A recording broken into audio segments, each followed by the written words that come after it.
Double Fudge by Judy Blume. Chapter 1. The Miser. When my brother Fudge was 5, he discovered money in a big way. "Hey, Pete," he said one night as I was getting out of the shower, "how much would it cost to buy New York?" "The city or the state?" I asked, as if it were a serious question. "Which is bigger?" "The state, but all the good stuff is in the city. People who don't live in the city might disagree, but I'm a city kind of guy." "We live in the city, right?" Fudge said. He was sitting on the open toilet seat in his pajamas. "You're not doing anything, are you?" I asked as I toweled myself dry. "What do you mean, Pete?" "I mean you're sitting on the toilet and you haven't pulled down your PJs." He swung his feet and started laughing. "Don't worry, Pete. Only Tootsie still poops in her pants. Tootsie is our little sister. She'll be 2 in February." Fudge watched as I combed my wet hair. "Are you going someplace?" he asked. "Yeah, to bed." I got into clean boxers and pulled a t-shirt over my head. "Then how come you're getting dressed?" "I'm not getting dressed. Starting tonight, this is what I wear instead of pajamas. And how come you're still up?" "I can't go to sleep until you tell me, Pete." "Tell you what?" "How much it would cost to buy New York City." "Well, the Dutch paid about $24 for it back in the 1600s.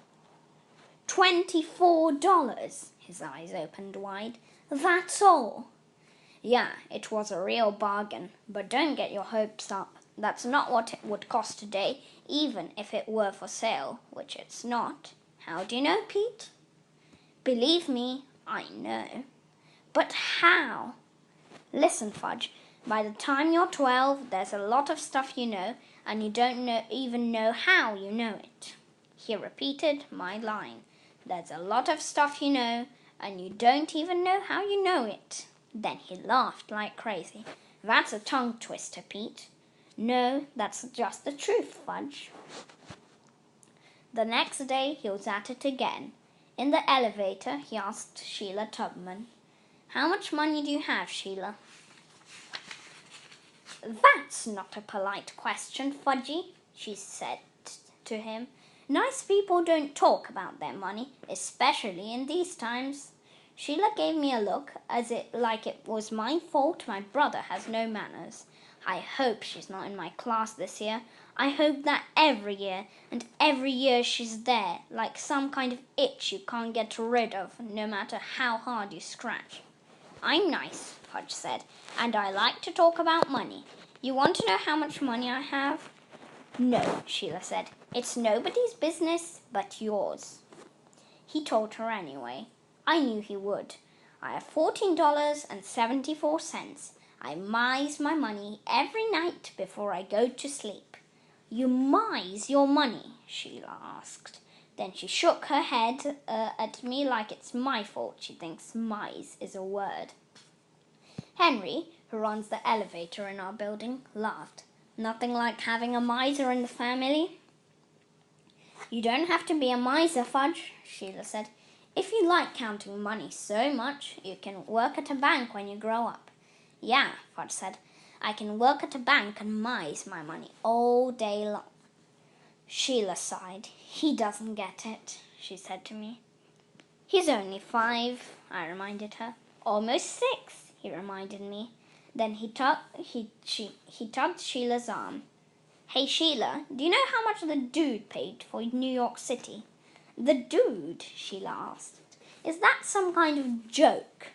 "Not the dude," I told Fudge. "The Dutch. His name was Peter Minuit," Sheila said, like the know-it-all she always is. "And he paid the Wapinga Indian tribe in trinkets, not cash. Besides, the Indians thought they were going to share the land and be friends, not sell it." "Sharing is good," Fudge said, "except for money. I never share my money. Money is all mine. I love my money." "That's a disgusting thing to say," Sheila told him. "You're not going to have any friends if you talk that way." By then the elevator had reached the lobby. "Your brother has no values," Sheila said, as we walked to the door of our building. Outside, she turned and headed towards Broadway. "How much do values cost?" Fudge asked me. "Not everything's for sale," I told him. "It should be." Then he skipped down to the corner singing, "Money, money, money, I love money, money, money." That's when I knew we were in big trouble. "It's just a stage," Mum told me later when I pointed out that Fudge is obsessed by money. "Maybe, but it's still embarrassing," I said. "You'd better do something before school starts." But Mum didn't take me seriously until that night at dinner when Dad said, "Please pass the salt, Fudge." "How much will you give me for it?" Fudge asked. The salt shaker was sitting right in front of him. "Excuse me," Dad said. "I'm asking for a favor, not hiring someone to do a job." "If you hire me, I'll pass the salt," Fudge said. "How about $1?" "How about nothing?" I said, reaching for the salt and passing it to Dad. "No fair, Pete," Fudge shouted. "He asked me, not you." "Thank you, Peter," Dad said, and he and Mum shared a look. "I told you, didn't I?" I said to them. "I told you we have a big problem." "What problem?" Fudge asked. "You," I said. "Phoo," Tootsie said from her high chair as she threw a handful of rice across the table. "What's the difference between dollars and bucks?" Fudge asked the next morning at breakfast. He was drawing dollar signs all over the Cheerios box with a red marker. "Bucks is just another word for dollars," Mum told him, moving the cereal box out of his reach. "Nobody says bucks anymore," I said. "Where did you hear about bucks?" "Grandma was reading me this story, and a guy called his money bucks," Fudge said. "He had $5 and he thought that was a lot. Is that funny or what?"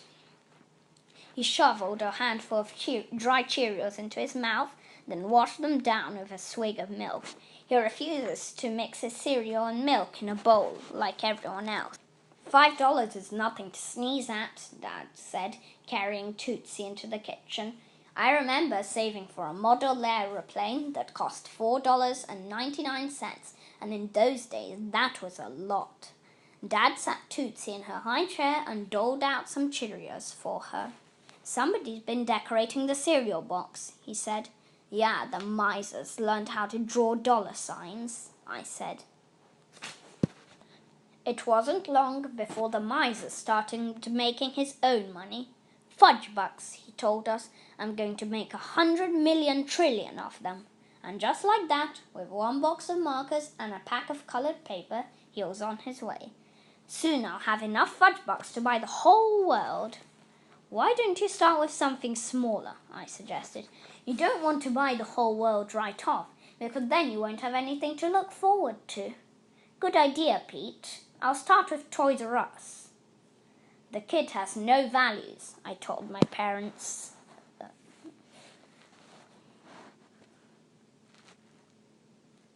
After Fudge went to bed, they looked at me like I was some kind of crazy. "Well, he doesn't," I said. "He worships money." "I wouldn't go that far," Dad said. "It's not unusual for young children to want things." "I want things too," I reminded Dad, "but I don't go obsessing about money." "It's just a phase," Mum said this time. We could hear Fudge as he started to sing, "Oh, money, money, money, I love money, money, money." As soon as he stopped, Uncle Feather, his meaner bird, started, "Ooh, money, money, money." Turtle, my dog, lifted his head and howled. He thinks he can sing. Dad called, "Fudge, cover Uncle Feather's cage and get to sleep." "Uncle Feather's mising his money," Fudge called back. "He's not ready to go to sleep." "How did this happen to us?" Mum asked. "We've always worked hard, we spend carefully, and we never talk about money in front of the children." "Maybe that's the problem," I told them.